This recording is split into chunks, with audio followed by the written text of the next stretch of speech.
Alhamdulillah, Gamujit. Bangladesh, Monique Ponce. Dear Disruption, my family and I live on the reservation, where houses are lined with broken down cars and yards littered with trash. Our neighborhoods look like the turmoil within. Parents fighting addiction and their own endured childhood traumas. Grandparents raise grandchildren while desperately wishing they had been different with their kids, if only they weren't battling their own abuses and addictions at the time. Each one in our community hoping the next would be the one to overcome the hardships, to end the cycles of alcoholism, drug abuse, and domestic violence before they claim our collective future. The child removal rate on the res is 4 times higher than off the reservation, and people are afraid to address the problems that are passed down in our families because help will probably lead to removal. No one reports the abuse or violence, no one steps in, and we quietly sit in the pews praying something will change without causing more drama or separation. We send our kids to school and leave it to the professionals. We have never been invited or been received nicely to any meeting or event. Administrators and teachers alike speak badly about Native students, parents, and community, and then wonder why we don't attend. There is no accountability for the teachers to teach our children, no need for them to have compassion or empathy towards the students. There is no backlash when teachers physically push our children or make them cry in front of the class. There is no one telling the teachers to stop yelling.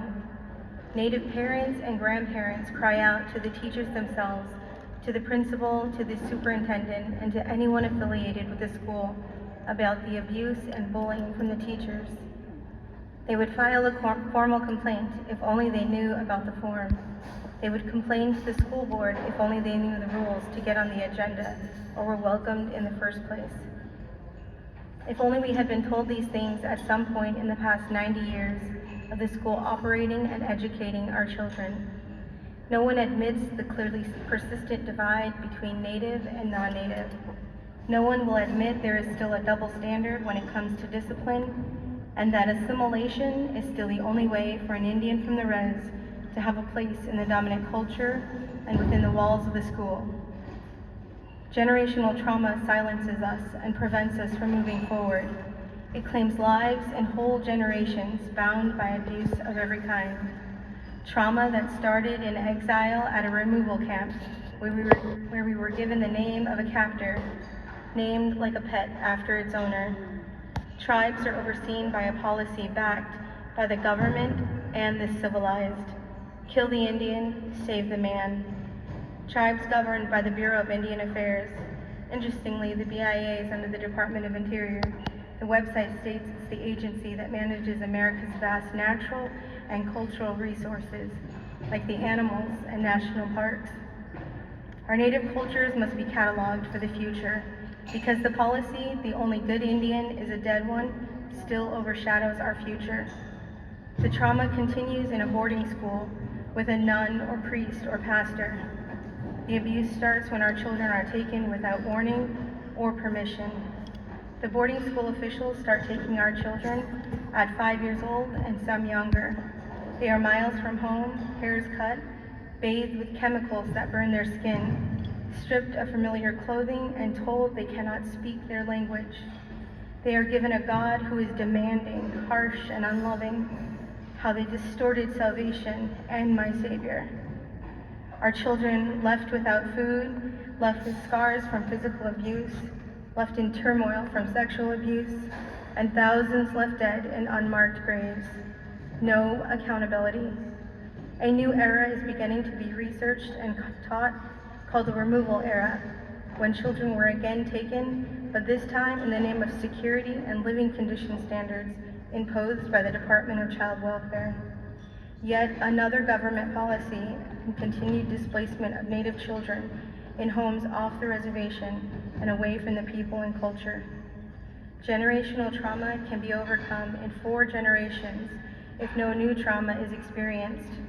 My grandfather, my mom's dad, was born in 1890, even before Arizona became a state. Our family is not yet 4 generations past my grandfather's lifetime, or enforced trauma. Living on the reservation is both a pride thing and a hard thing. If you're not careful, it can consume you. There is a sadness, a desperation, like a callus that grows over you and can harden you to yourself, your family, and community. There is also a roar of laughter, of teasing and joking. There is love and family ties to catch you, to guide you, and to support you. I took the long road to say to you, disruption, thank you. Thank you for your discord to give way to the Native experience, to provide a platform for the Native voice, and to highlight the uphill road we travel to healing and restoration. It was the upheaval and regurgitation of our country's stories that broke through the messiness of a messy time. The Native communities, while dormant under the weight of forced silence, the heaviness of abuse cycles, and the persistent message that we were removed, we are removable, and we are defeated, can now reclaim our language, our culture, and our ability to love and protect our children in our homes, in schools, and in the church. We can claim salvation and a life of freedom through the Lord and Savior Jesus Christ, who is able to use our story for his glory, who gave himself freely to us. Hanigan Hiehe. Thank you.